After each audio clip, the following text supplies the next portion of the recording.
that. No, I did that. All right, if everyone wants to quiet down a bit, I just want to do a quick audio check online, make sure everybody online can hear us okay. Anyone can drop in the chat that you can hear us. That's a good volume. All right, perfect. Thank you all so much.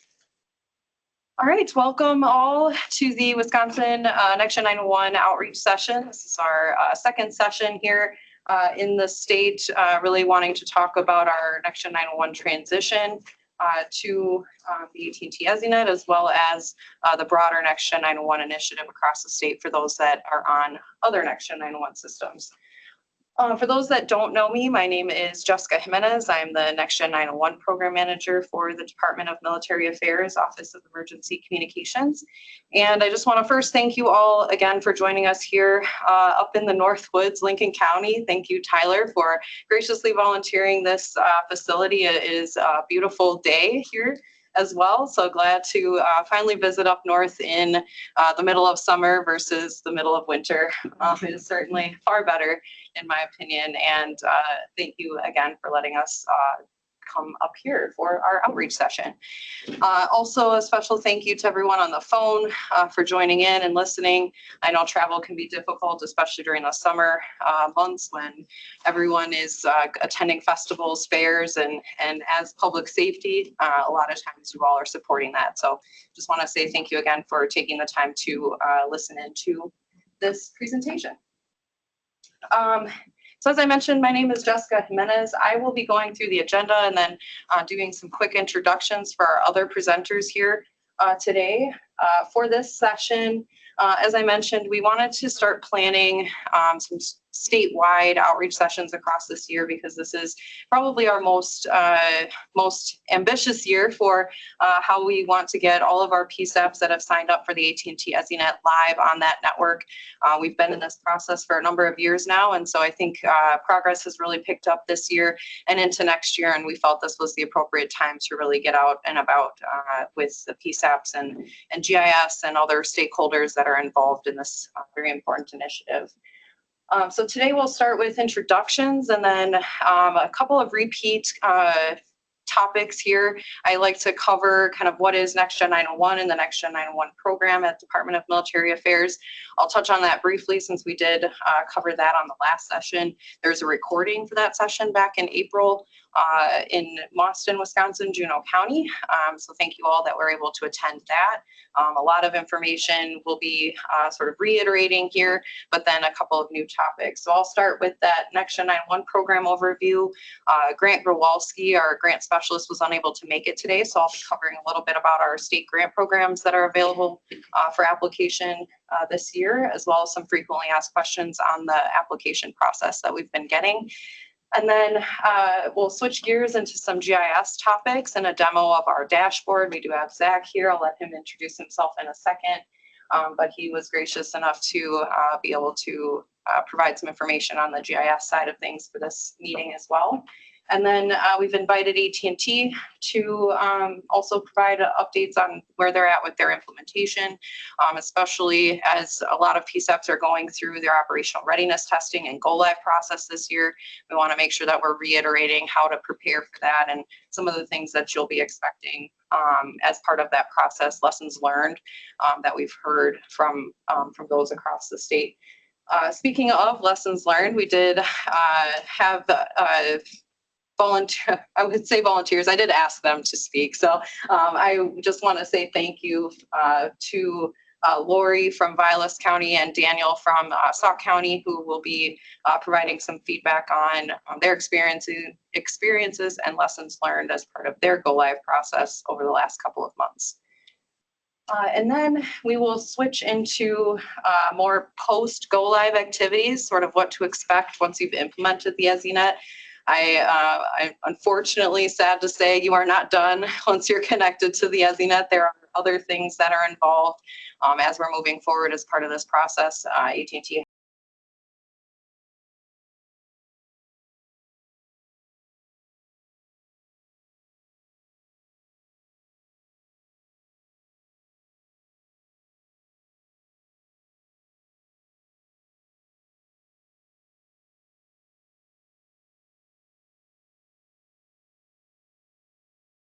questions, but always feel free to speak up if you have any questions along the way. All right. So jumping right in, as I mentioned, my name is Jessica Jimenez. I work under the Office of Emergency Communications. I did cover the office a bit on the last session, so I don't want to get too far into the details on the different program areas. NextGen 9.1 is just one program area within the office. We do cover a lot more on public safety communications and land mobile radio and interoperability. So, we actually have staff currently supporting the RNC out in Milwaukee this week. So very excited to be able to provide those communications assets across the state. So our office does cover that in addition to NextGen 911. Those on the slide that are highlighted in orange are primarily focused on NextGen 911. And I'll take this time, Zach, if you want to introduce yourself as a presenter today. Sure. My name is Zach Hassler, GIS specialist with the Office of Emergency Communications, the Department of Military Affairs. Basically, I'm spearheading the GIS efforts for this project on the state side of things. So kind of a advisor, teacher, that sort of a role. So if you guys have any comments, questions, concerns about GIS with the counties, I'm the person you need to talk to. Okay, very good, Zach. Thank you. Many of you know Grant Growalski, our grant specialist. As I mentioned, he was unable to make it today, but I'm sure those that have grants, active grants going, are heavily in contact with him at this point as you're working your ways through your grant projects. And then we do have a number of other staff. I've already kind of talked through each of their roles. I did just want to mention we've had our Wiscom system administrator position largely vacant for the last couple of years. So very excited to share the news that we were able to fill that. Dennis Reynolds in the room here today, just getting out and learning what NextGen 911 is, really hit the ground running with his role. And we honestly just haven't had an opportunity to chat about what is NextGen 911. So thought this was a good opportunity to share that with him as well. So thank you, Dennis, for joining. And then within the office, we all report up to Molly Boss, our section chief, who then reports to Eric Veal as our director that is appointed by the Adjutant General, currently interim Adjutant General, Brigadier General May. And before I forget, I would like to introduce our AT&T presenter as well. Troy, many of you are familiar with him. He also hit the ground running on our project, coming in kind of mid-project. So if you want to introduce yourself. Sure. Good afternoon, everybody. Troy Mullis. I'm with the AT&T Consulting Sales, and I currently am the program manager for the PTP assigned that deployment here in the state of Wisconsin. And if at any time people have difficulty hearing on the phone, let us know. We'll try to speak up. There should be microphones throughout the room, so hopefully everything's picking up just fine. But let us know if we need to adjust. All right, moving into the main topics for today. As I mentioned, I like to really start out with what is NextGen 911. Turnover can be difficult sometimes in the PSAP, and so for those that are maybe new to your roles or on the GIS side as well, just coming into your projects, wanted to make sure that everybody has a general understanding of what NextGen 911 is. So for very basically, a NextGen 911 system is really replacing your existing legacy infrastructure, your legacy selective routers, your camera trunks, things that are used today to deliver your 911 calls into the PSAP. NextGen 911 is upgrading into an IP-based 911 system or internet protocol. This allows for enhanced capabilities, being able to process data in an IP-based environment. And that system runs on what's known as an Emergency Services IP-based network, or EZNet. And that's really the backbone network of a NextGen 911 system and what's used to physically connect all PSAPs operating on that system. NextGen 911, I mentioned, is bringing it into a new technology space with IP-based system. It allows for new capabilities. Primarily, text to 911 is now integrated within the system, where you're now delivering text to 911 calls over your over your 911 connections, where your typical 911 calls are coming in. In the past, this has been more of a side functionality that you're delivering text to, say, a different computer within your PSAP or an entirely different system separate from your legacy 911 system. And so with NextGen 911, it allows for those text messages to be delivered through the new EZNet connections, as well as other new developing capabilities. Pictures and video, other types of media are now a possibility with the NextGen 911 system. I always caveat that by saying that is not necessarily something we're looking at. Pictures and videos from the public can be a very scary topic, not to mention how are you maintaining storage of all of that information. So that is something that the network is capable of, but not necessarily something that we're looking to implement. That'll be up to the PSAPs to decide when and if they're ever ready to implement those types of capabilities. In terms of media, pictures and videos, call handling equipment vendors are capable of providing that service today. It's just not going to be necessarily through the NextGen 911 system. There are 3 key components to NextGen 911. There are many other components, of course, but for the purposes of our discussion, we like to break it down into 3 different areas: the EZNet and NextGen Core Services, which again is that backbone and the core functional elements that are used to route a 911 call and identify the correct PSAP to route that call to. And again, we've contracted with AT&T for that network statewide and is available to all PSAPs here in the state of Wisconsin. PSAP equipment readiness is another key component, being able to connect your PSAP into the EZNet system without any sort of gateways. You'll need to make sure that the equipment is up to what's known as the National Emergency Number Association, or NENA I3 standard. And that really sets the standard for not only the network, the EZNet network itself, but also call handling equipment and other IP-based 911 systems that run in conjunction with this NextGen 911 system. And so NENA sets that standard, and PSAP equipment, it will also need to meet that standard in order to interconnect with the EZNet. And we've done a lot of, I'll talk a little bit about the grants that are available for that, that key component, allowing for PSAPs to readily upgrade their equipment to be compatible.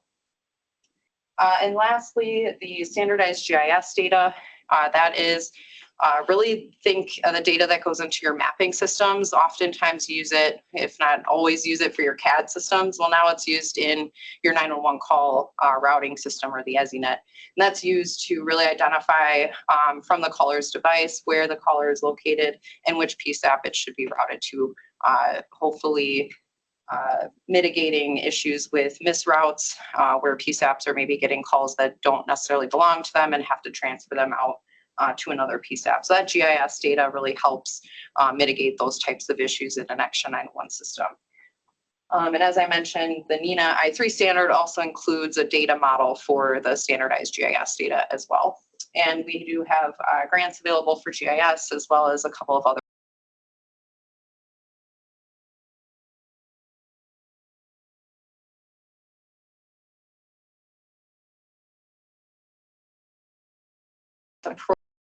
does. As I mentioned, I'm the program manager, but my primary responsibility is really to administer the contract with AT&T for the statewide EZNet. And I work very closely with AT&T, meeting weekly, attending a lot of the PSAP project calls to monitor the implementation of the system and make sure that it's meeting the contractual obligations that we signed on with AT&T. In addition to the AT&T EZNet contract, we have a number of other contracts that we administer, both for consulting services as well as for GIS data management service, which again, Zach will cover a little bit. That's relatively new, available this year. I'm very excited to be able to offer just another tool for everyone that's going through this transition process. We also determine the NextGen 911 operational date for each county. This is something that is in state statute, not necessarily anything that's really come up yet, because we're all kind of in the process of implementing. We have determined one county as operational in NextGen 911, just being the first county to implement a NextGen system within the state. And so we have determined their operational date, and I think the next outreach session will be talking a bit more about what that process is once you implement the EZNet, once you get most of, if not all of your 911 calls off of the selective router, what that NextGen 911 operational date really means to you. I've mentioned a couple times our grant programs, so we also manage and administer those two programs. We also have an incumbent local exchange carrier grant program that's coming. That was recently passed within the legislature and signed by the governor. I don't really have much information about that and when that might be available, but it is another grant program that will be responsible for administering. And last here, just some other program initiatives really focused on strategic planning and the statewide coordination of NextGen 911 services. So working really closely with those PSAPs that have implemented with other NextGen 911 providers when and if it comes time to interconnect with the AT&T EZNet to make sure that we're able to transfer calls between the systems where that limitation was in place today when you're operating on different selective routers. That is no longer the case with an NextGen 911 system. We should be able to interface with those systems to transfer calls between them. We also do a bit of federal and state reporting on 911 fee usage and the implementation of NextGen 911. As well as if anyone's interested in reading state statute, Wisconsin Statute 256.35 has our departmental duties related to a statewide emergency number system. Great. Is there any questions? Want to pause here quick in case there was any questions on what is NextGen 911 and the NextGen 911 program. All right. Seeing none. I'm going to move into the NextGen 911 grant programs. Unfortunately, Grant wasn't able to join us here today, so I did get some feedback from him, some frequently asked questions that we've been getting about the application process. So I wanted to just go through that a little bit today here to make sure that everyone is really prepared for when those applications will be due. We do, as I mentioned, we have two main grant programs for NextGen 911 that are currently available today. One is the Chapter DMA2 PSAP grant program that's available to one designated PSAP in each county as determined by the county board or intergovernmental cooperation council. In addition to being the one designated PSAP in that county, there are also basic training and service standards that must be met in order to be eligible for that grant. We also have the NextGen 911 GIS grant program, which is available to county land information offices in counties that are implementing NextGen 911. I'm happy to say every single county in the state is implementing NextGen 911, so every county land information office in the state is eligible to apply for that grant program. Each grant program, while has a primary focus on NextGen 911, the PSAP grant can generally be used for PSAP hardware, software, advanced training, as well as some consolidation of PSAP functions. Those are very general allowable expenses. So really anything within the PSAP that doesn't have to do with overhead costs, staffing, those types of things. Any equipment, software, in particular, emergency medical dispatching or EMD training has been a very popular thing to be implementing with this grant program. And then for the GIS grant program, that is very specific to preparing GIS data for NextGen 911 services. We've had a couple of rounds so far. We do anticipate that this is going to be an annual grant program. So up until when the PSAP grant was first passed, we've now had 2 award rounds and now currently in our 3rd application period for both of those grant programs. In the first 2 years of the PSAP grant program, we spent or awarded almost $6 million. That was about what we had available in the appropriation for that grant program. So very excited to be able to award almost all of those funds. We also, under the GIS grant program, had 1.5 million. So in the first year, awarded about 1 million and almost 1.5 million in the second year. As I mentioned, fiscal year 25 funding is currently available. The application period is open for both grant programs. The funding awards were increased actually. So instead of 6 million for the PSAP grants, we now have 18 million. And for the GIS grants, we now have 6 million rather than 1.5 million. So any and all applications really welcome at this point. We're for those that are eligible to apply, we have hopefully enough funding to fund all projects at this point. A quick timeline before I get into frequently asked questions. Just as a reminder, for those that are applying, the applications will be due in August. So I believe it's August 1st for the PSAP grant program and August 15th for the GIS grant program. And then OEC staff will be taking all of those applications and reviewing them and scoring, going under evaluation process to then determine what awards will be issued. We anticipate those award notices to go out in October. At any point in the month of October. So if once October 1st rolls around, you may or may not hear from us. We're working as fast as we can to get these award notices out because we do anticipate those projects starting December 1st of this year. So we want to make sure that we're getting those award notices out to you all so that you can get whatever approvals you need to get your work started. So more to come on those. If you have any questions about the grants, obviously I'm here after this meeting today. Also, Grant Growalski is available at any time for you to answer any questions that you may have about your application.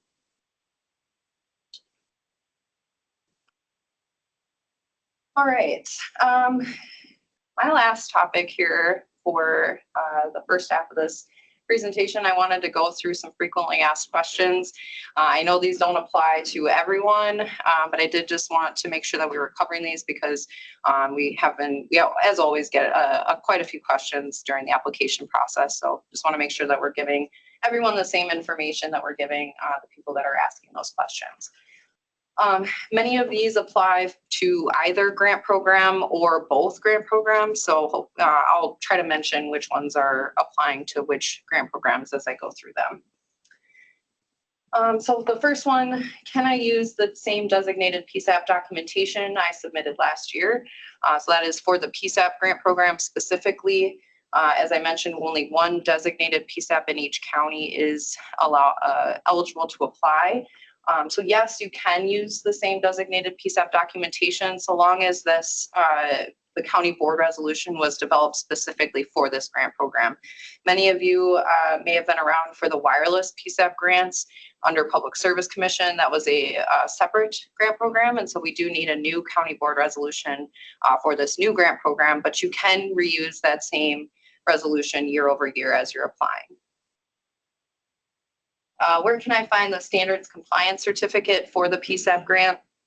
Another PSAP specific question here. The standards compliance certificate is actually in section 5 of the PSAP grant application.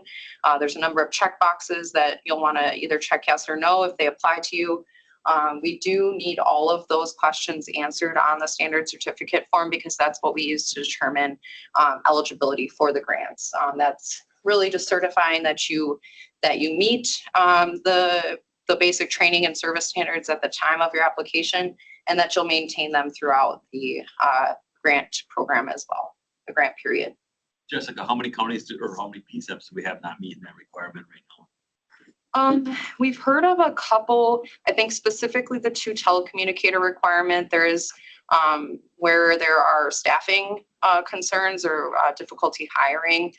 It can be difficult to have 2 on staff at all time, but those that have acknowledged, it is really a self-certification. We have not done any auditing on this either.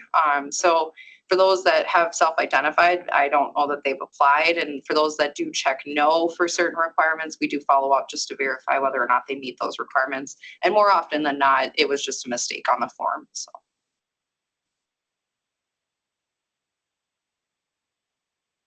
All right, what should I do if I'm still waiting on a county board or committee approval to submit the application when the submission deadline arrives?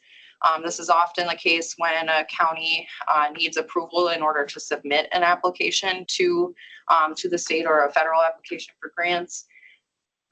We do request that you submit what you have by the deadline. You are always welcome to withdraw your application prior to signing the award documents. So if, let's say, you don't have the proper approvals to submit your application by the deadline, you can submit that. And then if you, let's say, get denied that approval later on, you can always withdraw your application as well.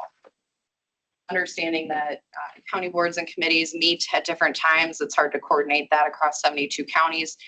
So we do just ask that you submit what you have by the deadline.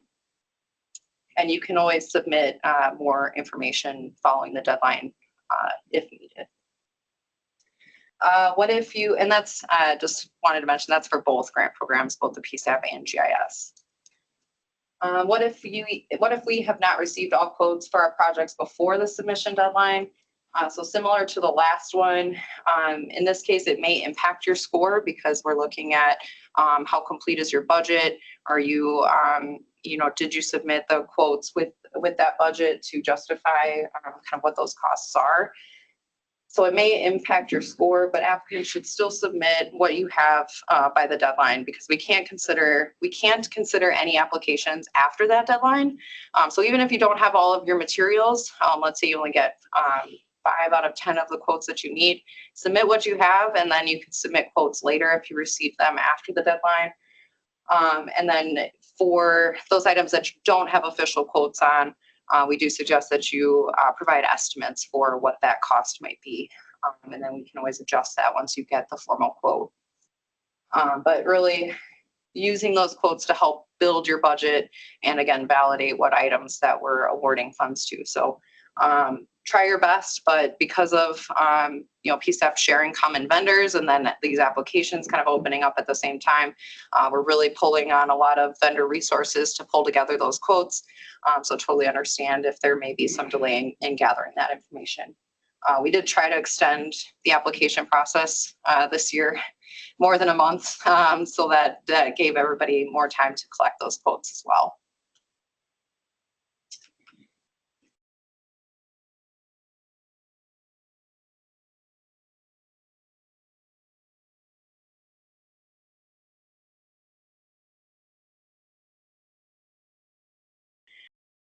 Of deeds recording fees.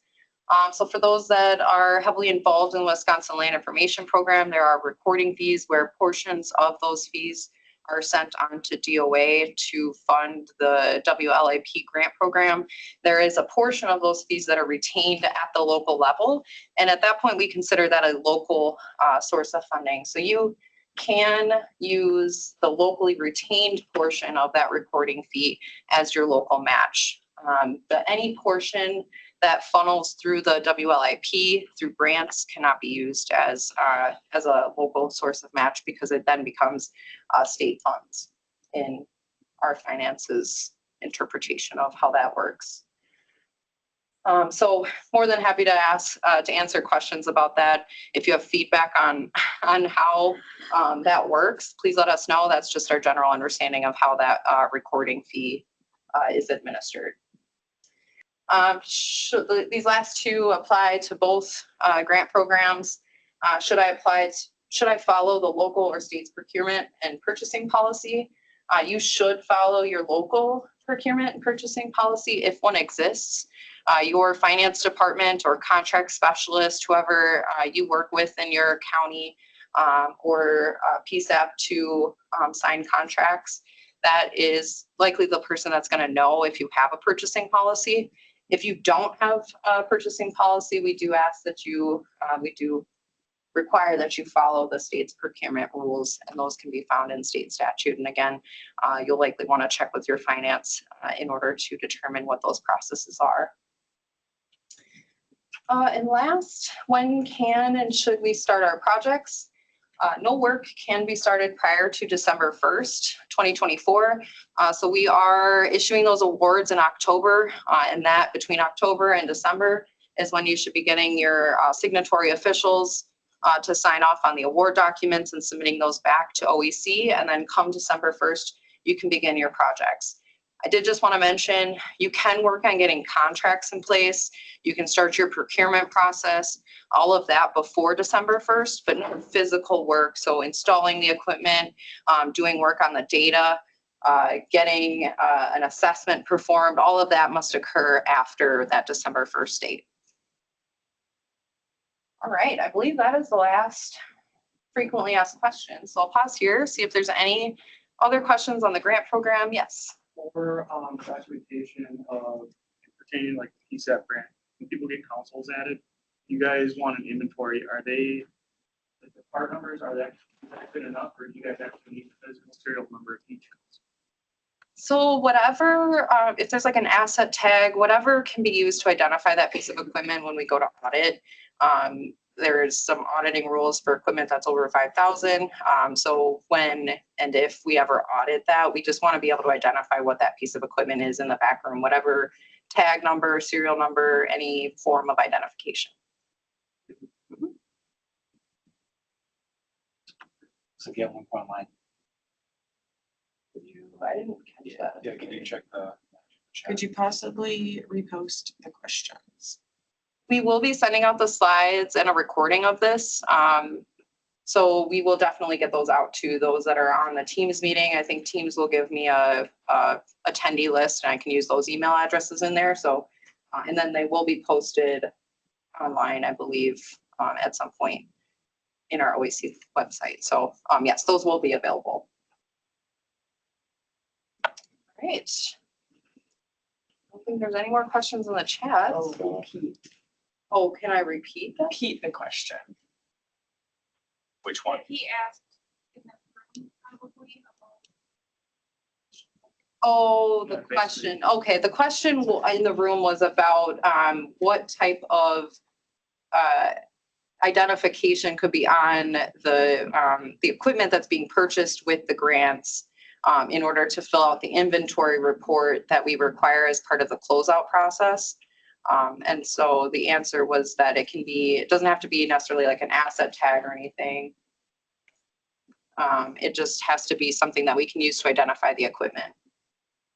Okay, we noted the audio issues in the back. So for anyone asking questions in the general back area, if you could just speak up and then we'll try to repeat our questions up here too.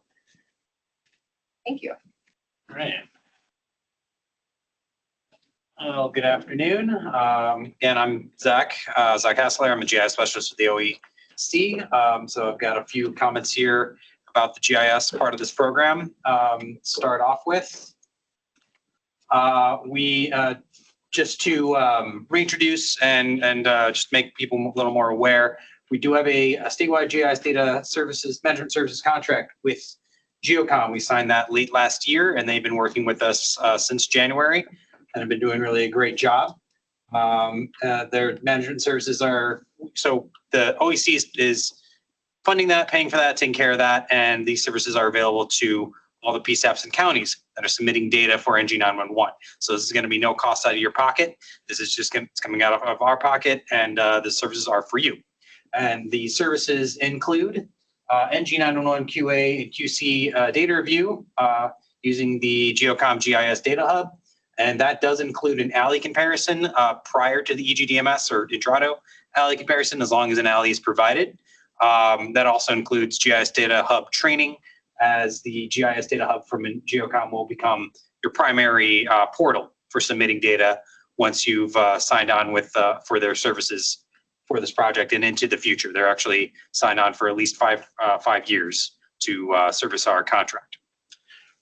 So I would very much suggest taking advantage of those QA services, much more in depth than what EGDMS is currently offering. No offense to Intrado or anybody from AT&T here, but the QA/QC process going through GeoCom is geared towards getting your data ready to be NG911 compliant instead of just ready to jump onto the AT&T ESINet. So a lot of good help there.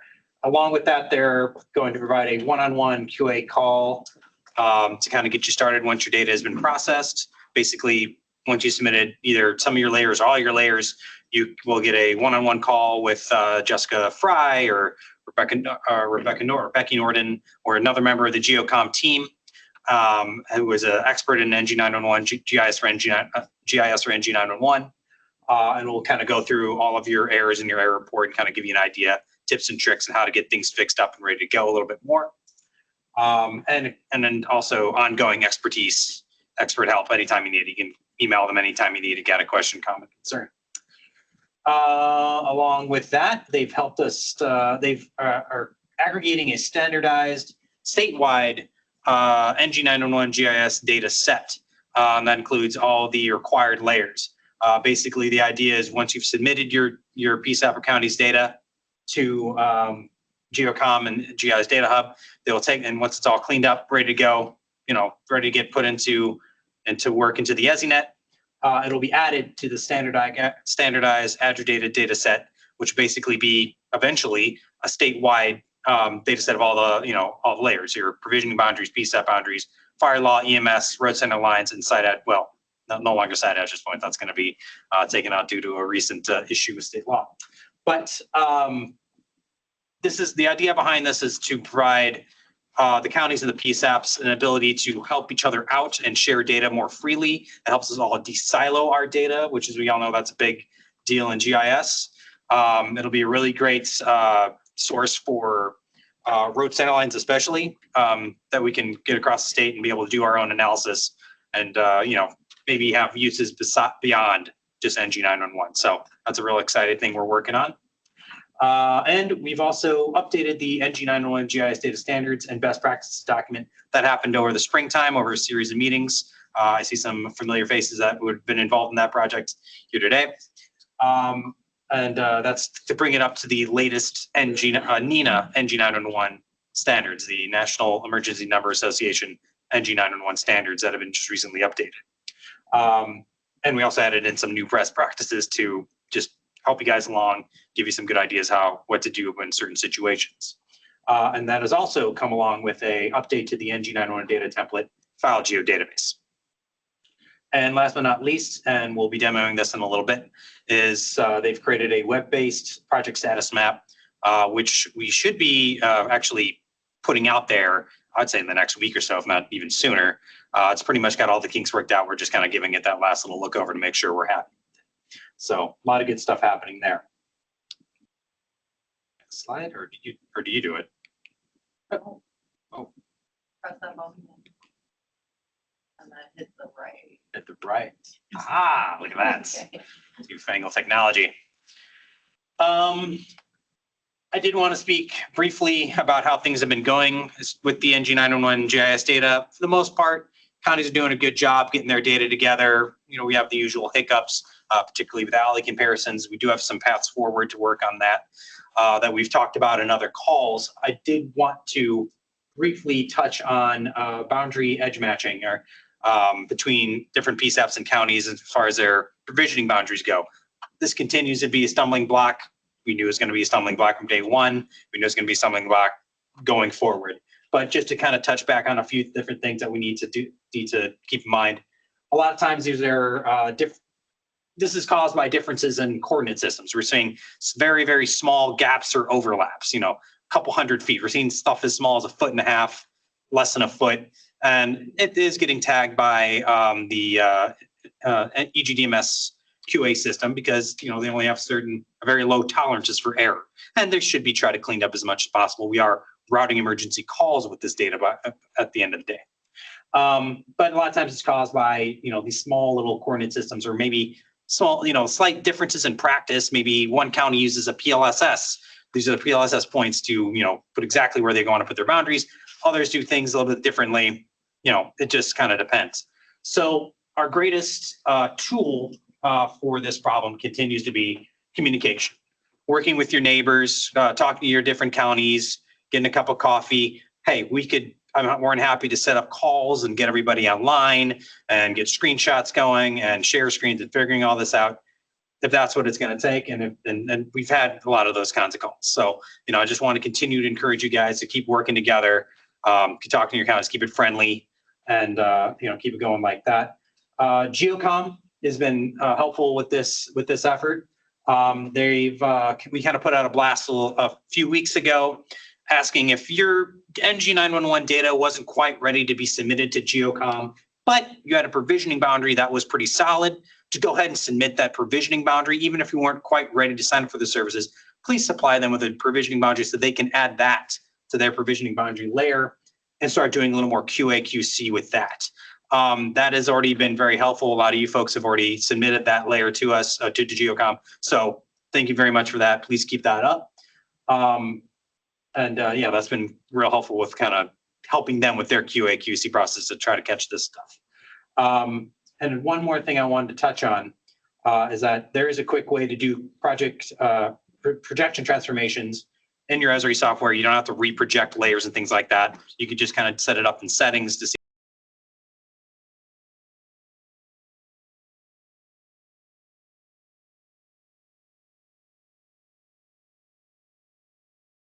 And mess around with it to try to get a better idea what your gaps and overlaps are and fix them beforehand, and then do it afterwards once you actually have an error layer. So if Maybe click one more time the left or just the thing?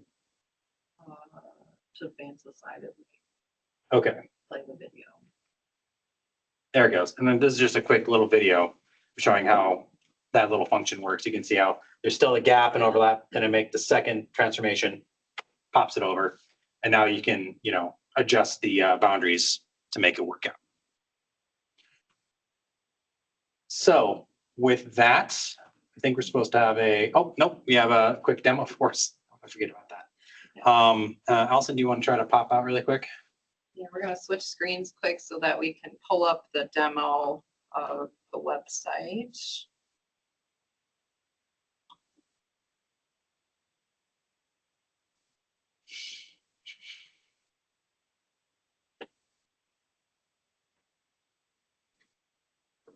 Hopefully it works. I know the Wi-Fi when I was playing with it was a bit dodgy.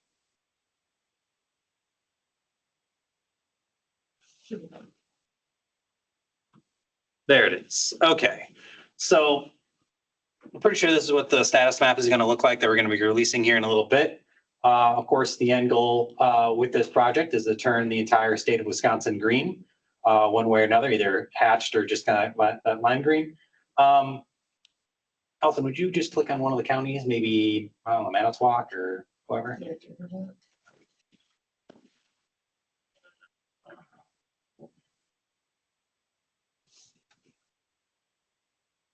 got it.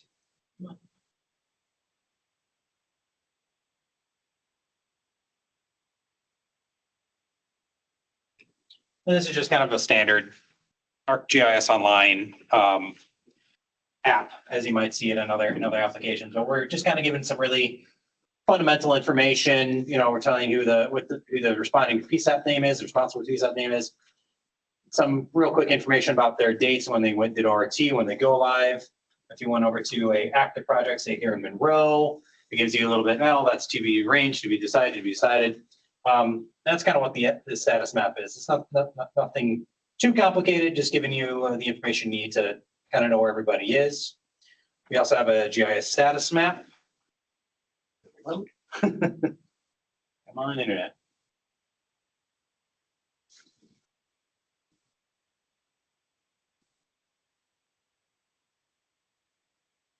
And this is a map based on the data that GeoCom has so far.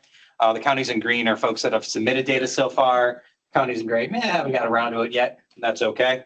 And just kind of giving you an idea of where they are in their whole process. So we'll just kind of do a pop up here. Still working a little slow. And yeah, again, just some quick rudimentary information to kind of give folks an idea where they stand in the process. Kind of the same thing with the GIS grants and the PSAP grants map. The idea of it, we're just kind of putting some information out there of when counties applied and when they were awarded grants, so they can give a good idea of where they kind of stand with that.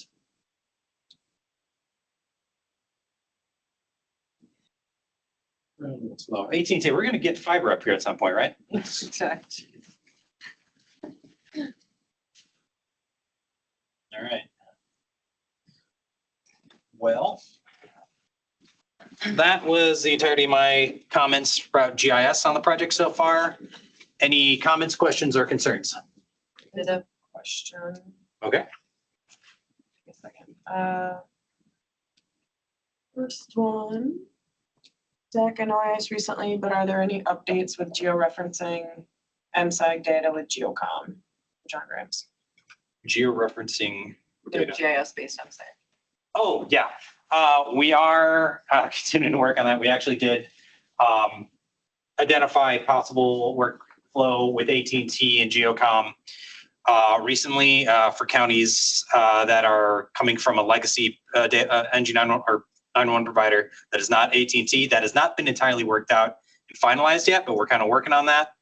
And so it's giving us another option to work on MSAGs, which, in case anyone is not fully aware, we are working on creating GIS-derived MSAGs based off the road centerline layers of the GIS, because the MSAGs are used to update the alley, and the alley is compared against our GIS data. And oftentimes we're finding that the GIS data is perfectly fine, ready to go, looking good, but the alley data hasn't been updated in a while. It's got some old abbreviations of road names, stuff like that. It needs to kind of get cleaned up, and there's oftentimes it's a bit of a headache and inefficient to actually get that work done. So we're trying to bring in GIS-derived MSAGs to help speed up that process a little bit to make the data work. Since we know the GIS data is correct, we need to update these other data sets to make sure that they're correct and able to function. So to answer your question, there is some movement on that. Expect to hear, hopefully in a couple of weeks, hopefully you can talk a little bit more about it during the August NG911 GIS call that we'll have here in a couple of weeks. There was one other question. Based on recent legal interpretation of the judicial privacy law in effect April 2025, we understand we may not be able to share addresses of judicial officers who request their addresses being shielded with DMA. Does the DMA have an official legal opinion identifying PSAPs can provide address data for NG911 with DMA? I will just go ahead and answer that and say, no, we do not have a formal legal opinion. The data still needs to be collected for the next Gen 911 system, and we do have a statutory authority to distribute and collect data from PSAPs, but we haven't had a formal legal opinion on whether or not or how that impacts the address data. I will say it has changed our plans slightly for how we will be publishing the data layers. As Zach mentioned, we would likely exclude publishing any address points or public use. We would focus more on the boundaries and the road center lines for that until we get other direction on how that law impacts us.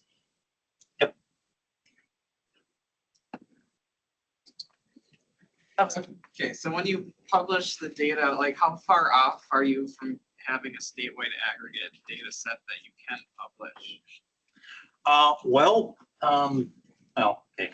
The question was how far off are we from having a published statewide aggregate data set? Just make sure. Sure. We are kind of waiting till we have at least 50, 60% of the counties that have sent in data and that it's been approved and ready to go and cleaned up before we're going to start publishing those layers. So we're actually hoping maybe by the end of the year, we can start actually publishing those layers out to a spot that can be used by you folks and maybe the general public. Would they have to go through Geocom, or can you get that from Intrado? We are asking that this goes through Geocom because they're the ones that are aggregating the data. Plus, you have to keep in mind, they're doing the QA checks to make sure it's actually NG911 compliant, whereas Intrado is just making sure that it works in their system. So it's going to a higher standard.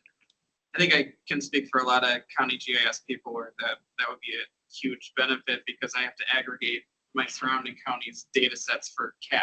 Yep. So if I can have a statewide data set, I don't have to reach out to say, hey, Adams, hey, Juneau, hey, Marathon, for it. Just have it all in one spot. Yep, that is the biggest thrust that we have behind trying to get that part of the project done.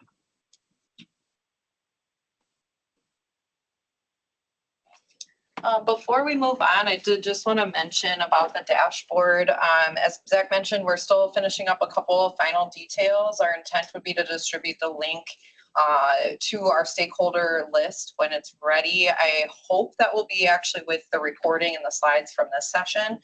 So look out for a link on that. And then we are working to get it embedded into our website for easy access because the ArcGIS link is probably the longest link I've ever seen. So not easily shared, but we do hope to have that in an email distribution. And then really just hoping that this will be our way of kind of sharing the progress in real time. We'll be updating it, I think, what was it, weekly? Yeah. For the most part, based on data provided by AT&T for the status of the EZNet itself. So that way you don't have to wait for each of these presentations to see where the status of the project is. You're able to just go online in that dashboard and see near real time kind of where your project is at, and in particular where your surrounding counties are at. Let's say you've gone live and want to monitor when your surrounding counties are starting to be onboarded as well, and just keep up to date on the status of that. And then the GIS status, more focused, I think, on the GIS folks and kind of looking at where your data accuracies are. And then the GIS and PSAP grant maps are not entirely finished. We'll probably publish them out with that, because obviously we have our fiscal year 25 grants available now. And so we want to make sure that we're going to update that map with that information. And if I did just want to mention too, if you have any ideas for information you'd like to see in the status map, we're able to update that relatively quickly. I think Geocom is going to be maintaining the base layers and some of the details within the status map itself. So if there's any like attribute information, we have just general pop-up information when you click each county. But if you'd like to see more information there, always open to ideas as well. This is really for your use. We get live updates from AT&T on a weekly basis and from Geocom, obviously. So this is for your uses, and just want to make sure that it's useful to you. So please let us know if you have any ideas for what you'd like to see with that. Yes. About the contact information for the LIO and the chief dispatch communications officer, so that if something comes up, they can contact somebody without dragging through other websites and, you know, telephone lists and emails and all this other type of thing. I mean, if it's that easy to change it, just a thought. Yes, I get probably weekly requests for PSAP contacts, and I obviously have my personal distribution list, not necessarily something that's publicly available, but if PSAPs and GIS folks have like a public, like a person that they would like to interface with the public, because keep in mind, if we post that information on the status map, you may get requests that you're not necessarily wanting as well. So we're protective of that, but certainly if contact information would be useful to everyone and you're interested in having your contact information listed, we can definitely get that added. We thought about that originally. That was part of the original mock-up of it. And they're like, maybe people don't want to, could get totally spammed out, you never know. All the LIOs already got their contact information on the LIO site, I mean, so. PSAP PSAP folks might- One more you can. I'm one of those spam emails, I'm sure. Yes, I think for sure the LIO contact, because you're right, WLIP posts it online and stuff. So Even if you had that, that's enough for them to get you in touch with the PSAP folks, probably, so. if the LIO would love to act as that liaison, then I'm sure. They're already out there. I don't know if they'd love to act as it, but they're already out there. Yes, definitely. All right. Any other questions? Did we get any more in the chat? I don't think so. We're a bit ahead of schedule, I think, because now, yes, it's time for a 10 to 15-minute break. I think we've all done enough talking, so why don't we go ahead and take that break, and we will come back at, what time is it? Let's do 2:15. How about? Great. Thank you.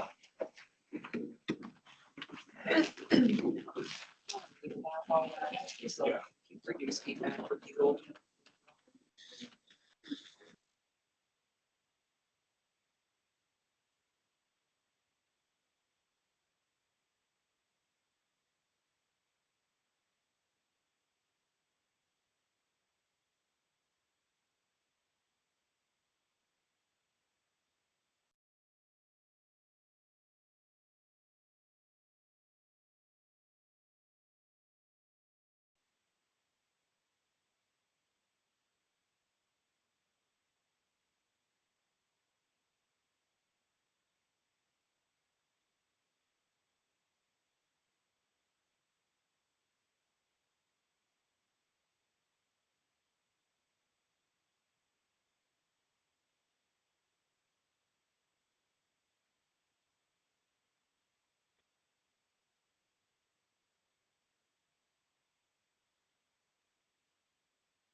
Or I like make direct eye contact with you.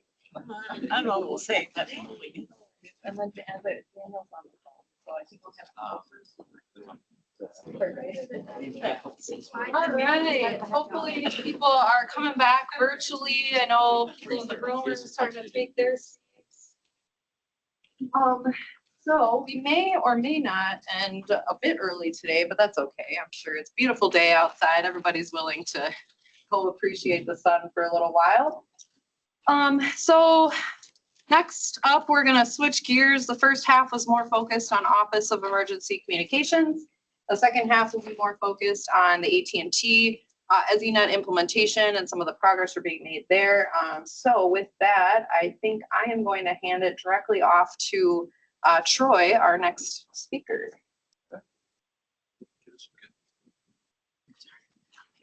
All right, good afternoon, everybody. It's good to see you all. I want to say thanks to DMA for giving us the opportunity to come and speak today. I do have another AT&T person with me. It's Bryce Jacoby. He's our solutions engineer. He's right there in the orange shirt. So if you have any questions for him today, okay, what we want to do is look at where we are as far as the deployment. We're going to get into a few specific things, but what I want to start with today is the progress update where we're at. And so as of last week, and we're still at this point, migrations completed are, oh, sorry, Sam. 1 second. We're unmuted, right? Yes. I can hear it. I'm You can hear? listening. So I can hear it. Okay. Okay, we'll make sure. Okay, very good. Right now, we're at 22 PSAPs that are live on AT&T ESINet. That accounts for about 23% of the total sites that will be deploying across the state of Wisconsin. The AVPN egress network, that's the network that you will be receiving your calls across at the SIP level. We're currently at 68% of the total sites installed. And of those 68% of the AVPNs, we have 52% of the total sites routed up. So we've got the edge routers out there installed and turned up. And then currently we have 77% of the total sites in motion assigned to project managers. So that's the AT&T ESINet, just a very high level overview on where we're at. I also want to mention the ECATS implementation. Currently, we have 11 PSAPs that are now complete based on the agreement between DMA and AT&T.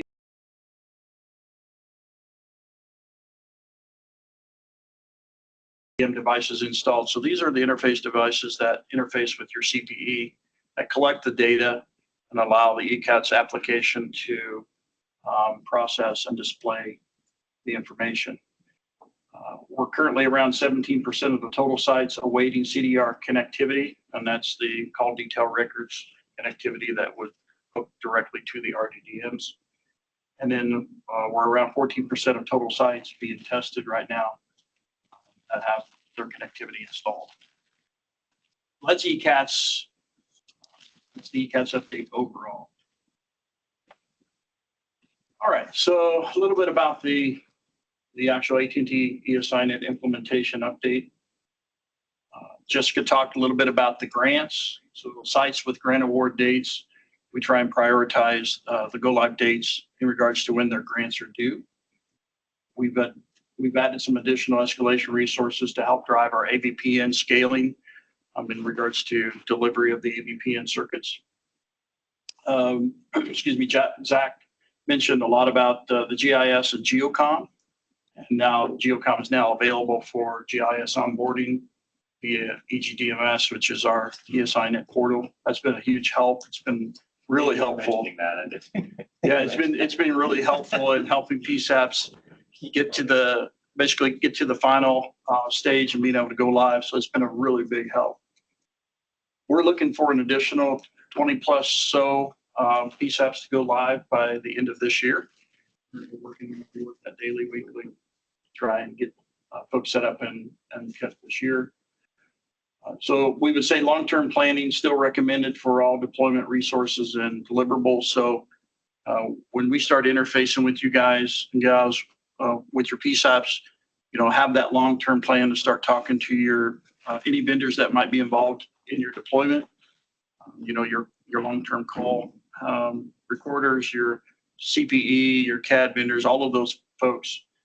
It's best to start planning ahead and getting out ahead of that. There's a lot of timelines that are very long in regards to how soon people can work with you and get scheduled up with you to work with your site. So we do recommend long-term planning. ORT and deployment schedules, we still have capacity for third and fourth quarter of this year. So that's good news. We'll be looking to fill those slots with any sites that we can work in, still remaining in 2024. And then as PSAPs are migrating to ESINet, full on-net transfer capabilities are going to continue to increase. So as everybody starts getting up on net, the ability to do a full 911 transfer between the PSAPs continues to grow. So, over the years, over the past several years in legacy 911, there was a lot of difficulty when you had one service provider for your site and then a county next door had a different service provider. A lot of times there wasn't a full 911 transfer capability feature there.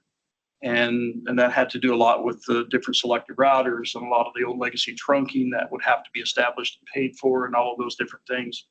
Once everybody gets up on ESINet, it's sort of like the open highway. You'll be able to do full on-net transfers to anybody who actually gets up on net. So again, as we roll people through deployments and get them up on net, that feature is going to increase for all PSAPs. Okay, preparing for AT&T ESINet, and this is relative to testing and go live. So what to expect? Well, what you're going to see is you're going to see faster call delivery via the IP networks versus your old analog cametrums. And we've seen this more times than not, where folks, typically on the old legacy networks, if you called, you might get a ring or two before it actually rings a console. And that's where the old analog networks are setting up the call. Okay. In the IP world, it's been as small as a half a ring. Some the consoles are starting to ring. So with the IP network, it's just generally going to be faster, and we are seeing that. Enhanced dynamic routing over the Ethernet or the AVPN network, and that's designed to reduce failures. The old legacy network was very linear, and it passed through certain hardware aspects of the network. Now that we're moving to the IP world, it's very dynamic. So there's a lot of different dynamic routing capabilities that get introduced once you've moved to the AT&T ESINet model. I've seen a lot of improved call clarity and audio on ESINet, and that's pretty much hands down to be expected. We're moving to IP SIP, which is going to be much cleaner than the old analog networks. Obviously, we're going to see improved call routing based on the i3 geospatial routing capabilities. We'll be able to route on coordinates. We were able to do not necessarily routing. I know the phase 2 elements, even in the old legacy world, made things a lot easier in pinpointing where folks might be. But once we move to the i3 routing platform, we can actually route based on where you're standing, where you're at, or where you're making a call from. And that makes getting the call to the right PSAP much faster. So, this is going to fix a lot of those issues where, you've got cell towers that kind of zigzag across county lines and you got calls going over there need to be transferred over there. Once we get into i3, once you get your sites into i3, we can route based on really where that call really is. So that's a huge improvement.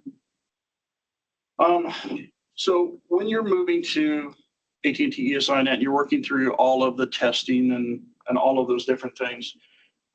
Notifying your surrounding PSAPs that you're going through that is really helpful, because you'll likely be sending some test calls over there. The larger the site, the more test calls you might be going through. So when you know that you're getting ready to go into ORT, obviously we establish those dates. Everybody will know ahead of time. You might want to let your neighboring PSAPs know, or if you've got, we generally will test transfers to the surrounding PSAPs. But those that you're going to be transferring to and testing to, just give them a call and let them know, or give them an email, or whatever the case may be. Just let them know you're going to be sending them calls their way so they can prepare. Speaking of ORT, and ORT is operational readiness testing. And this is the testing that we conduct ahead of any type of go live. We will not cut over a site that does not complete and pass ORT. Most ORT session intervals are going to be 3 to 5 days. That's really dependent upon the size of the PSAP. And there's generally around 49 steps in the ORT process. And so we're testing the network, we're testing the CPE, all of those different things. All right, so when you move into ORT, we ask that you have a resource that's familiar with the PSAP and can be assigned to participate in test calls. That could be a dispatcher, it could be a shift supervisor, it could be anybody who is familiar enough with dispatch who can work with us to do the test calls. It can be your vendor, whomever that you have that can help you there. Okay. All right, so when we get through ORT and we actually have a go live date, we all get on a bridge and we get ready to move your traffic. The migration from legacy to AT&T eAssign, it usually takes 1 to 2 hours for legacy traffic to be moved to eAssign app. Now I'm going to caveat this a little bit in the fact that we have occasionally run into a few things where it'll take a little longer.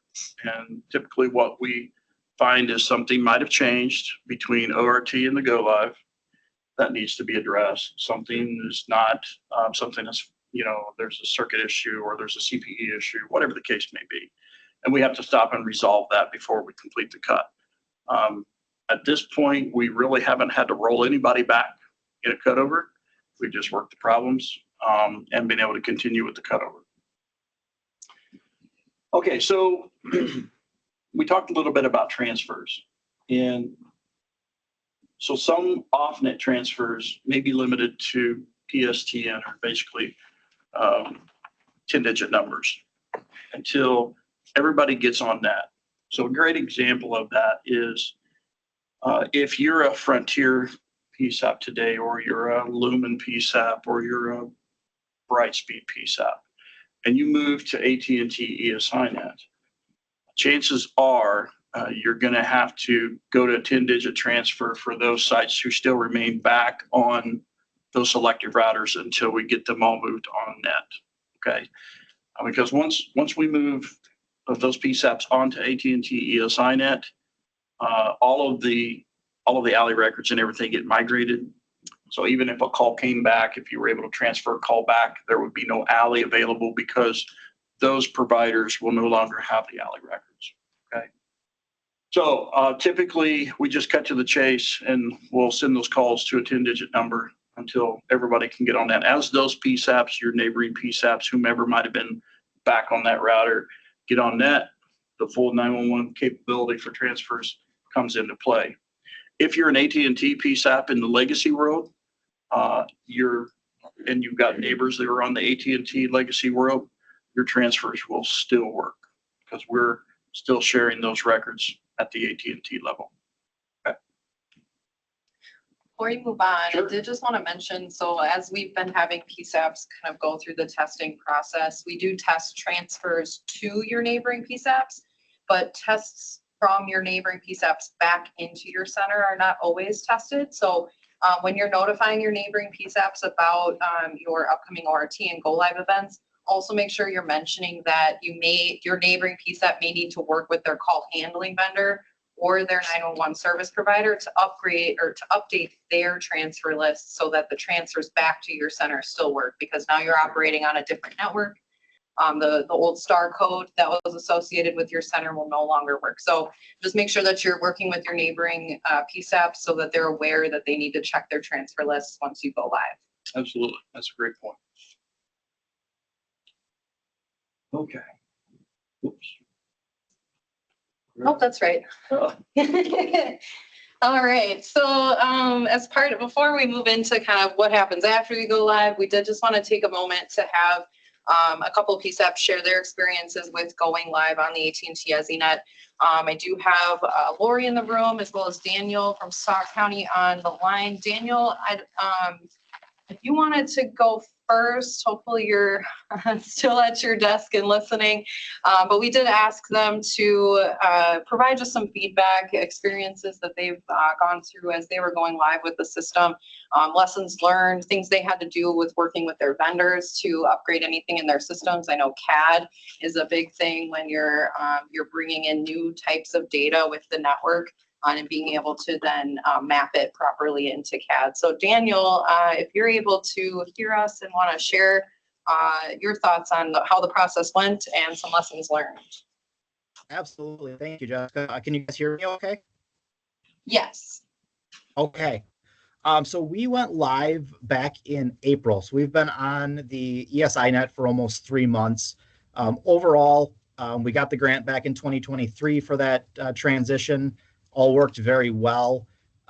We actually had Entrado come out here. We're on the Viper call taking system. They were a big part of our transition over to the ESINet. But one of the big things that made our transition successful was getting everybody in the same room. So we had, AT&T people, we had Entrado Viper people, our MIS department was here, dispatchers were here. We had CAD vendors on standby that could all communicate and talk and troubleshoot as things came up. So we did run into an issue with the text to 911 during ours, but everybody was able to troubleshoot through that because we had that group and that core of people all to lean on to troubleshoot that. So really this transition goes pretty quickly for the most part if you have all those people on board. So I know one of the big things for the end user, our dispatchers, is the how it's going to look, how it's going to come across.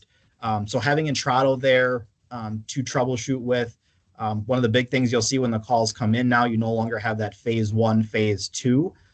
We were able to work around that with Entrado by actually having them color code some of the new ways that we're seeing those 911 calls come in to kind of coincide with those old legacy phase 1 and phase 2. So that color coding that Entrado was able to do with us really helped our dispatchers know whether they were getting a tower location or whether they were getting a true phase 2 location. Also parsing with the CAD, like Jessica had said, that was a big hurdle for us, where when you go on the ESINet, you'll see the calls come in a different format.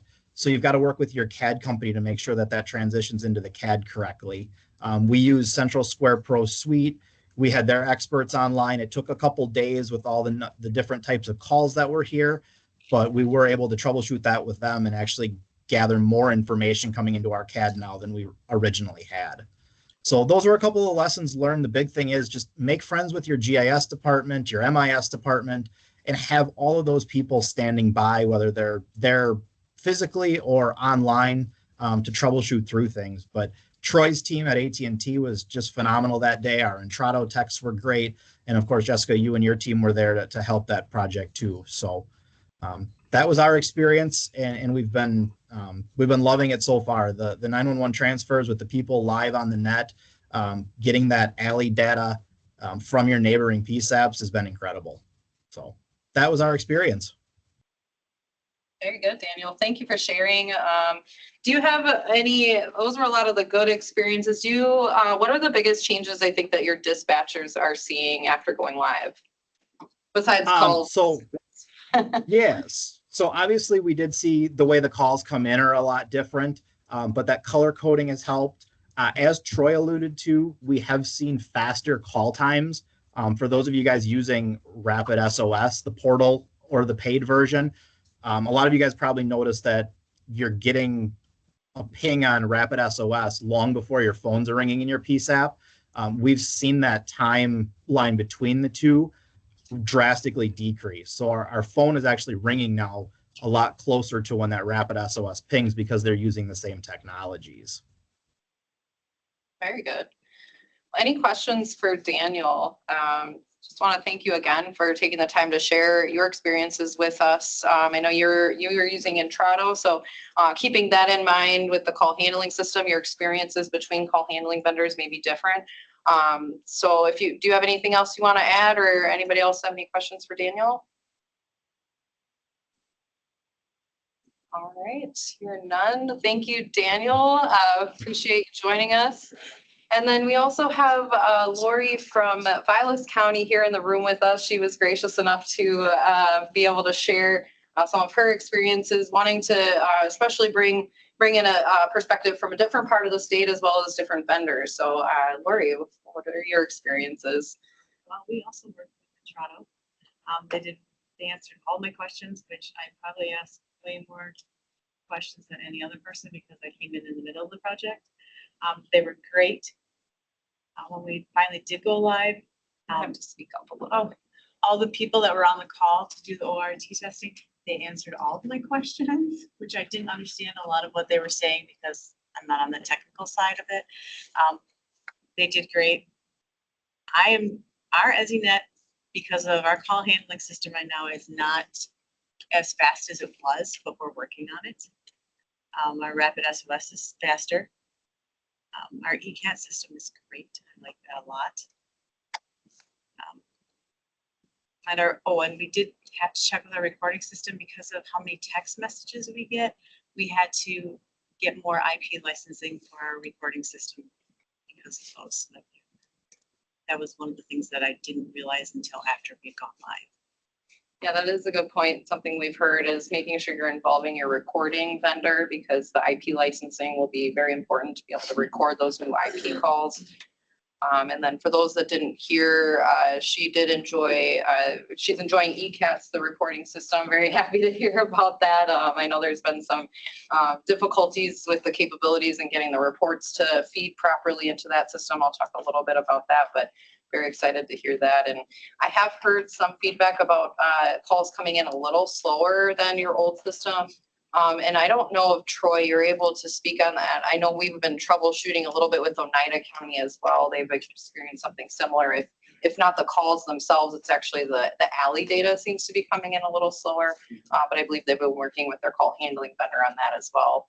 Yeah, I didn't have any additional information on that. I know that we're kind of watching that kind of play out a little bit. I know there's some patches that are being applied to help that problem a little bit, but I haven't seen anything as of late as to whether or not they've actually fully got that resolved. Definitely. Well, appreciate Lori. I don't know if you have anything else to add. That was good enough. That was great. I do really appreciate you being able to share with us. And good or bad, we're always open to the feedback on the experiences going through this. We do, as Troy mentioned, have 22 PSAPs live. Well, that's about 80 more to go. So always looking to ways we can improve this process. And if there's any feedback along those lines, please let us know. And just again, thank you all. I liked being able to bring in the PSAPs and have them share kind of their experiences. So I think we'll be looking at doing that in October as well. So anybody that's willing to share how your experience went, again, good or bad, would love to have you share in October. With that, I will pass it back to you. All right. To finish things up. Thank you very much. All right. So a special thanks to SOC and Vilas for sharing today. So thank you for that. All right. So what we want to talk about now and touch on is we've got you live. You've gone through your go live. Now you're on ESINet. Now what do you do? So if you have an issue, AT&T is available to assist with your maintenance issues, your network components, or AT&T supported call handling 24/7, 365. And so you would issue a ticket or call in a trouble report with our AT&T 911 Resolution Center. You'll see that I've got this listed here. Don't worry, you don't have to take. Once your site is live, you'll be handed what we call a leave behind document. Have all of this information populated. You'll get a copy of that so that you know exactly who to call. So for the PSAPs that were already AT&T customers, this is really just business as usual. We've been doing this for a long time. For any PSAPs that are joining AT&T as their service provider from another service provider, this would be your new process once you're on AT&T ESINet. And again, as I mentioned, once you get that leave behind document, it will have this information, but it will have a lot more information as well that you can reference. Okay, and as part of that 911 maintenance process, so the maintenance issues should not be reported via phone call or text or email to AT&T technicians or AT&T personnel. So we ask that you always call the resolution center to issue your tickets. So any of us that would work with you during the implementation, as always, we're willing and able to help, with some issues. But if you're having trouble with your site, you need to call the 911 resolution center. And so there's a lot of different things that triggers. So once you call the 911 resolution center, there's a ticket that's created. That center, who again is a 724/365 center, is going to track that ticket and drive it to resolution. And there's always going to be somebody watching that stuff. So that's why we always want folks go into the resolution center. Your issue is documented, and we've got folks there that can track it and get it resolved. So below here's a few of the things that you want to provide as just part of a ticket when you call in. Obviously, your PSAP name in your state, your PSAP address, a contact name and number. That could be a shift supervisor. It could be a director. It could be whomever at the site. A description of the trouble, time and date. A lot of times I want to know the Annie or Allie of the call where there was an issue, because that gives us an opportunity to go back and look at that call record through various elements in the network. Okay, so we can specifically look at what might have occurred in regards to your trouble. We might ask if the troubles occurred at all positions or it's your entire site, whether it's happening all the time, intermittently, and any pre-existing conditions that you might have seen before the issue occurred. So just an example of some of the things that you would be talking to the resolution center about in the event that you had an issue that you needed to report. Okay, yes, go ahead. At what point does that really initiate for PSAPs that don't already have access to AT&T when they're switching over? Let's say it's day after go live and they're experiencing issues. Are we using that system? The minute they cut. The minute that you go live and you're considered on net, that's your process. Okay. All right. One thing that we did want to do is talk a little bit about the phases of ESINet deployment. So we talk about phase 1 and phase 2. And so what I wanted to do is just kind of do a little overview of what that really means. Because I don't want this to be confused with phase 1 and phase 2 wireless, because we've already been through that process. This is actually phase 1 and phase 2 of moving through ESINet migration from legacy over to AT&T ESINet. So when you hear the word or the phrase ESINet phase 1, so this is when your traffic coming from your originating service providers, that's going to be your wireless providers, your landline providers that are in your community, your voice over IP providers, whomever has voice services in your county that originate a call, they send those calls to the legacy selective router, which before you move to ESINet would have camera trunks that come to your site and then would bring your consoles. In phase 1 of ESINet migration, we actually continue to use the LSR as an aggregator for those calls. And then we establish SS7 network, which is basically a legacy type network that's been around for many, many years. And we send those calls directly up to the AT&T ESINet aggregation locations. And so when it hits that aggregation location, it's going to convert that call from what we call a TDM technology to SIP or IP. Okay. So once it gets converted to IP, it's going to flow through the AT&T ESINet cores, and then it's going to be delivered out to your PSAPs via the ABPN networks that we established between the ESINet and your locations.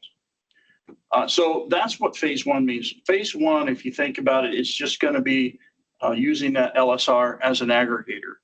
Okay, so the legacy LSRs that you all have been familiar with for all these years will still be in play for a little bit, because then we're going to move to phase 2, which will be the very next step in eliminating the TDM elements or the old legacy elements of the 911 network. What's the timeline on that? Well, it's a great question. Roughly. maybe. Roughly. Yeah. Here's what I'll say. I'm going to say that timeline's based on, once we get to phase 2, how quickly the originating service providers can establish trunking directly into AT&T ESINet. So that's really what's going to drive the timeline. You know, we would love to say, oh, it will be 6 months or whatever the case may be, but we're really dependent on how quickly those OSPs can get their trunking established and tied directly to us. That gets the selective broader out of the mix. Then. That's correct. Once that occurs, the selective routers will come out. That's correct. So, and that's a great segue into this next slide, because this is what the phase 2 OSP direct migration looks like. So, let me kind of go back. I'm going to ask that question again so everybody can hear. So the question was, how quickly is the transition from phase 1 to phase 2? And again, it's going to be dependent upon how quickly the originating service providers can get trunking established. And that can be incremental by provider. It doesn't all have to happen at once. Now say that again. I'm sorry. So like, let's say you got 3 providers, Yes. or, you know, in your area or something. Say, can one do it and the other 2 not do it right away, and it's okay? Yes. So the question is, can one provider move and the rest remain until they're ready? The answer is yes, that can happen. So in this slide, at this point, the PSAP is live on AT&T ESINet, but the legacy selective router is gone. And that's when all of the carriers that are associated with voice traffic in that county or municipality or whatever the PSAP jurisdiction is, has established trunking to AT&T ESINet, and we've been able to migrate that traffic. Okay, I got another question. This is probably for Jessica. So the new grant program for the providers will help move this faster, we hope? That is, we believe, would be the use of the ILEC grant program. So for the incumbent local exchange carriers, they could theoretically use that grant program to establish the connections into the AT&T ESINet. And just to mention, once a PSAP goes live, AT&T begins phase 2 almost immediately.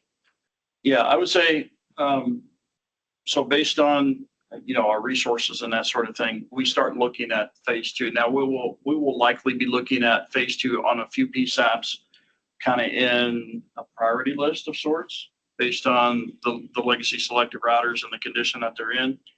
But yeah, that's our next step in the process. First is to get you all live on AT&T ESINet. And then we come back around as phase 2, start asking those OSPs or the originating service providers to start preparing their trunking, getting it tested and turned up and ready. And then we put them on a list and cut them over. We will cut them over by readiness. I would say if they can provide that where there's weak selective routers out there, give those better grant scorings or something to get those providers to get off of those, You know what I'm saying? That is a great topic for the 911 subcommittee. No, I'm on the 911 subcommittee. That's what I'm saying. No, I agree. That's certainly recommendations we'd be looking for from the 911 subcommittee. So again, just kind of want to give an overview of the differences between the 2 phase discussions, and you hear that as kind of a buzz statement, we're at phase 1 or we're moving to phase 2, whatever the case may be. This is what that really means. So again, just wanted to kind of give an overview of that. Let me stop there and ask if there's any questions about phase 1, phase 2 portions of the migration. I got one. So if those providers don't want to move off of that, what happens then? Are they just going to be forced at some point? That's really the question, to be honest. And yeah, if they don't want to move or they refuse to move, that may end up being some sort of legislative thing. Because obviously, as we're competitive providers with everybody else, we're kind of at their mercy to get their traffic to us as expected. I will mention the FCC, the Federal Communications Commission, has taken up Next Gen 911 transition as a topic for in recent months. Actually, I think they've been under a rule process for the last year. They had a commission meeting actually just before this meeting. I unfortunately had to miss it. But they are potentially issuing a ruling that would sort of govern how OSPs are connecting and when they're required to connect to a next gen 911 system operating in each of the states. So we are monitoring that as it relates to our ongoing implementation. We have heard in other states where the originating service providers have been reluctant to, make direct connections, or they do connect, but they're still operating in sort of this legacy environment, not delivering true IP-based calls. So that is something at the federal level that's being monitored, and hopefully with that incumbent local exchange carrier grant program, that'll help make those necessary upgrades for us to move this along, recognizing that the selective routers are fastly dying, and we really want to get them off our. Yeah, and I would think the grant program, that's probably their beef right now, and they need that money, and they don't want to maintain those selective routers, and they'd like to get off them as soon as they can, you would hope, but I just see some of them just doing nothing, and then what do you do, That is a challenge, and I think the legislative portion of NG911 is starting to catch up. I mean, we've been kind of pushing ESINet out there, getting it into the market and getting it turned up, while the legislative portion, you know how that works, is very, very slow. If we had waited on that, we would not be deploying ESINet today. So they're slowly kind of getting caught up and starting to put some rules and some guidance around how everybody needs to play in this new game of NG9. So, okay, any other questions on the phases of the deployments? You might have already mentioned this, I may have missed it, but can you touch on like what the role of the PSAP will be for the phase 2 portion? Great question. So what is the roles and responsibilities of the PSAPs in phase 2 migration? So from the PSAP's perspective, at this point, you're on ESINet. Really, the roles and responsibilities for the PSAP in phase 2 are minimal, if any. And really, it will amount to test calls. Because as each OSP moves away from the selective router to ESINet, everything from ESINet out to the PSAP is done. And the NGCS portion of ESINet, the routing's already done. So it's literally just the traffic still coming into ESINet. It's just coming in a different way. So the only thing that the PSAP might need to help us with is test calls. A few test calls on each OSP that gets moved. That's really going to be the extent of it. Yeah, so yeah, if any of you receive an email from me, and you will, asking for a letter of authorization or an LOA in regards to OSP migration, if there's any questions about that, let me know. It's a pretty simple thing. I'll be sending you a template. It'll have all the language that you just copy and paste over into county letterhead. And with the signed, I will need to have you guys sign it and send it back to me, and then you're done. That's the phase 2 portion of what we need to do is a lot more work on our side, and you guys have already done your hard work. You're there. Okay, other questions? I think one came in online. Yeah, we did just have a comment online regarding the FCC hearing today. This document was voted on and approved. Not too sure what the next steps is for this. So then in the chat, there's a link to the FCC ruling. I believe they voted on making it a draft report in order into a final report in order, which will then go into the Federal Registry, and there will be a whole comment process, I believe, on that final rule. So I don't know that we have an implementation timeline yet from the FCC on when those rules would take effect. But again, those will govern this whole phase 2 OSP migrations, and there's some things that the state needs to do in order to then send an authorized request to these OSPs to then make connections into the ESINet. So we'll be reviewing those to make sure that we're in line with either the FCC ruling or that we're covered by some other state regulations, and so those will not supersede any state level requirements. And if the language remained the same in that order, when the 911 authority requests originating service providers to establish trunking to the NG911 provider, whether it's AT&T or whomever, I believe there's a 6-month time on that. Okay. if nothing changed in the order. That was what was initially drafted. So that starts to put a That'd be little, pretty good. that starts putting teeth into, being able to establish a timeline based on a request. So we'll just have to look and see exactly what's in that final order. Really. Okay, were there any other questions for the AT&T side? Okay, I'll hand this back to Jessica. I thank you very, very much. Yes, thank you.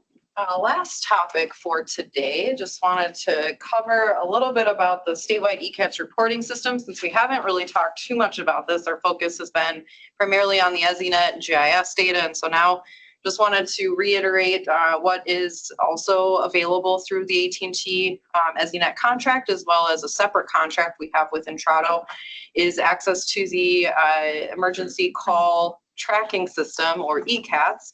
This is a system run by Intrado, and as I mentioned, available through the AT&T EZNet. So for those PSAPs that have signed up for that network, they will get access to this as part of that deployment.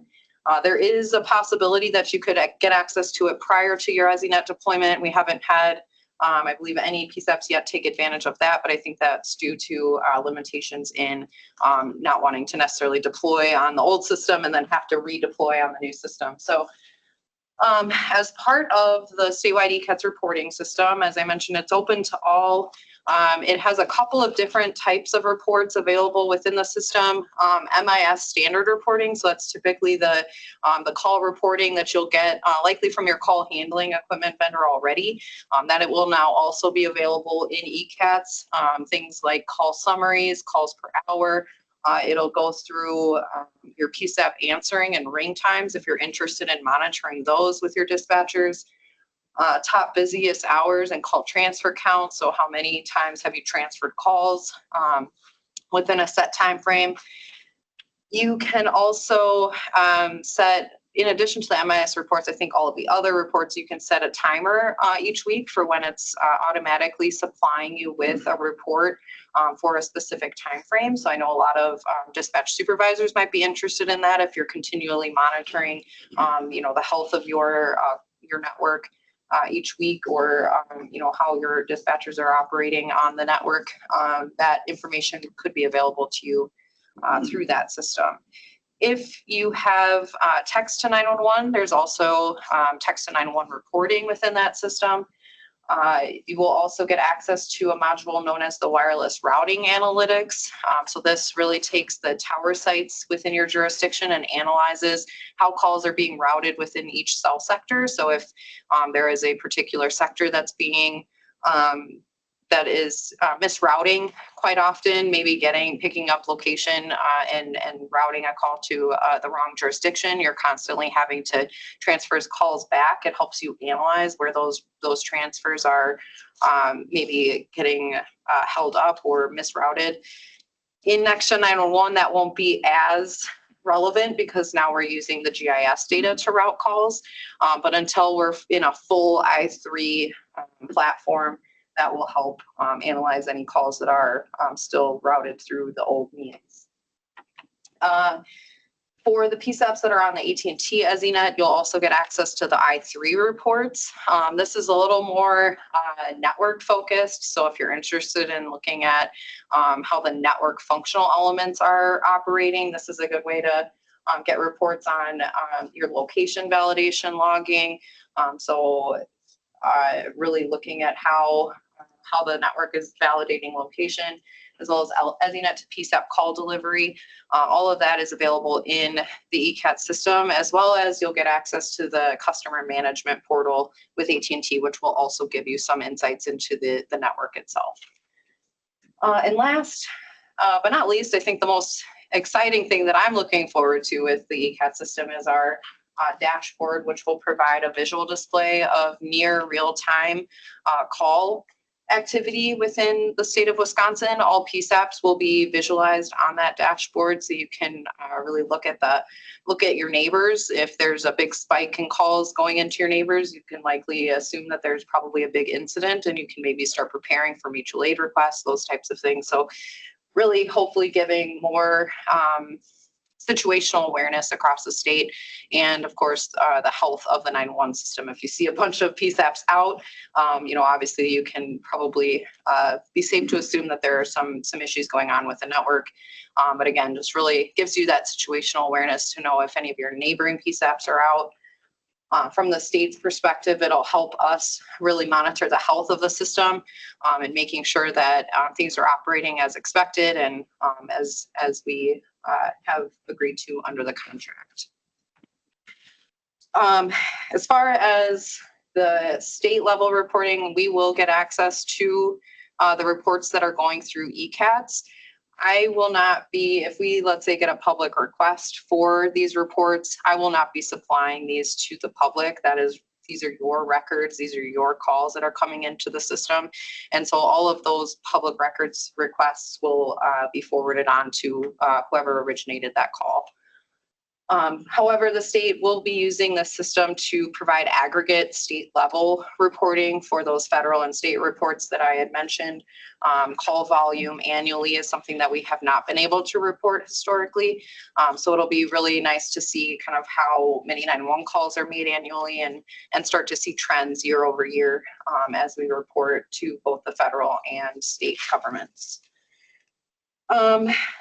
Last on this, I did just want to mention we have been, in full transparency, experienced some limitations with the system.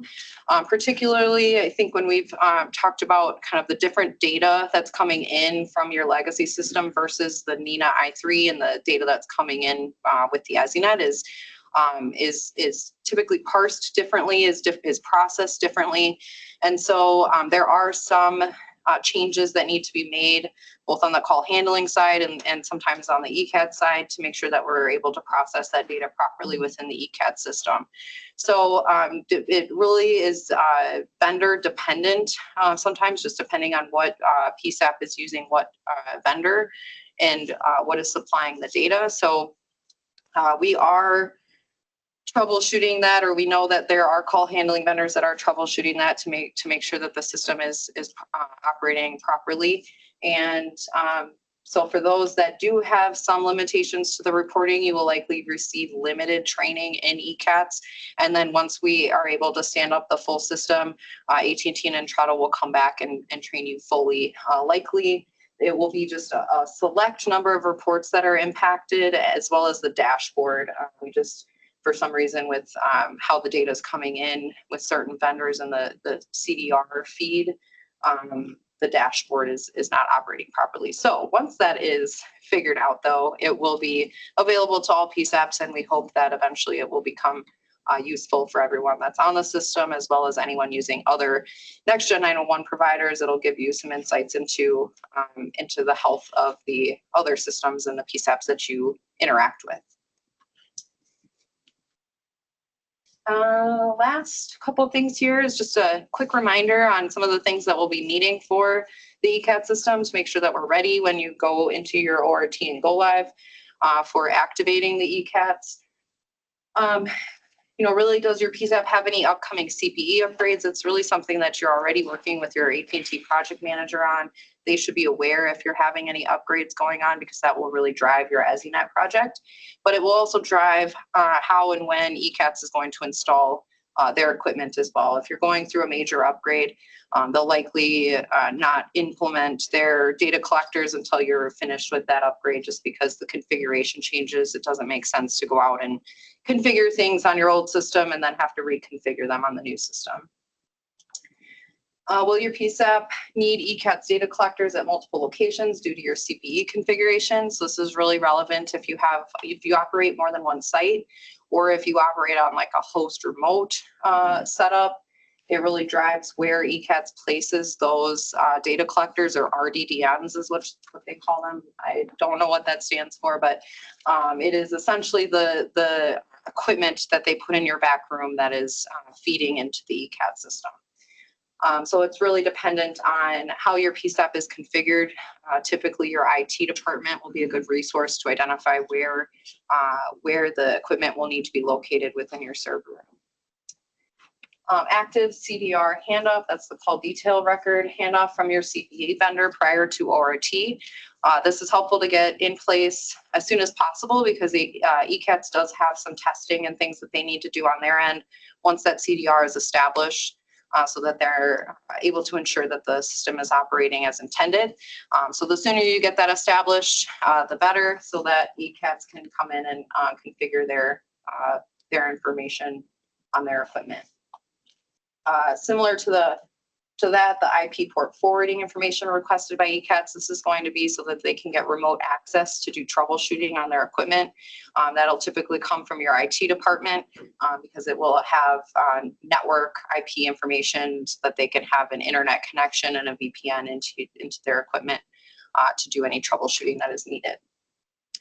Last, most of this is covered under a site survey that AT&T does, but making sure that you're aware of the physical details like available rack space where ECATS would be putting, again, their RDDMs, their data collectors, making sure we have a sufficient rack units in order to put that equipment in. And then server room location. If you have multiple server room locations, you want to make sure that you're identifying which one is probably closest to your call handling equipment. I know I covered that really fast. I apologize. We'll probably reiterate again on the next session. Maybe the dashboard will be a little bit more robust as we have more PSAPs on board. We can certainly do a demo of that dashboard, maybe invite ECATS to talk a little bit more about the reporting system and some new capabilities with that. Otherwise, I will pause here, see if there's any questions on ECATS. Did you say that ECATS is only available for PSAPs on the AT&T SENet only? Is that what you said? No, actually, so it is available to them on the AT&T EZNet. It is also available to the PSAPs that are on other Next Gen 911 providers. I just got notice from Greene County, they're interested in deploying. So we've got equipment set up there and we'll likely be getting them onboarded relatively soon. So any PSAPs that are operating on another Next Gen 911 system, they are more than welcome to join the ECATS reporting system. They'll just need to notify me and then we can get that all set up. Any other questions? I'll open it up to any questions. I think we're at our last slide. Yes, so here's our contact information, both on the DMA OEC side as well as AT&T, and the phone number for the 911 Resolution Center if you need it. Hopefully you don't. But and I will open it up to see if there's any questions in the room or online for anybody. Hi, Jessica. Christine Churchill from Dodge County. I'm still just wondering when we're going to get a project manager assigned. If you're going to be able to communicate offline, that's totally fine as well. Just a little nervous with the grant funding, and we were initially slated for third quarter, and of course that's rapidly approaching. Certainly, as Troy mentioned, we are trying to prioritize those with grants as much as possible, recognizing that they're coming up on grant deadlines. I know with your specific site, I think there's been some questions that have come up on the network side, and so what's that? There's special construction. And so as we resolve those issues, I think AT&T will be pushing those projects that have construction that we are currently talking with AT&T about. Definitely recognize that you're coming up on your grant deadline, and I know there's a couple of other PSAPs that are in the same scenario, as well as once we start clearing out a lot of PSAPs from the queue as far as project managers assigned, when they finally do go live, we're reassigning those resources as soon as possible to get more PSAPs in queue. So thank you, Christine. We'll note that and follow up. Thank you.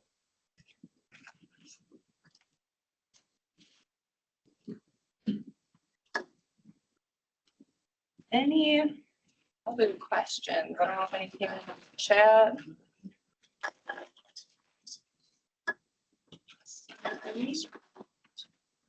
All right, well, I will leave the contact information up.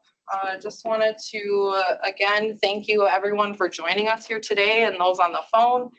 Our next scheduled session will be in Green Bay, October 8th at the East Wisconsin Technical College. I believe we did have that site finalized relatively recently, so look out for a reminder on that with an updated flyer with session location information.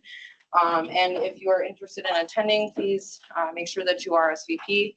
And we just want to get a good count to make sure that there's space within the room. And then if we do find that we have space, we'll open it up to all, kind of like what we did here today. I'm glad the room did fill out, so I appreciate everyone joining here today. And any last comments from other presenters, anyone else in the room or online? All right, well, thank you all. Hope you enjoy the rest of the summer, and we will see you in fall.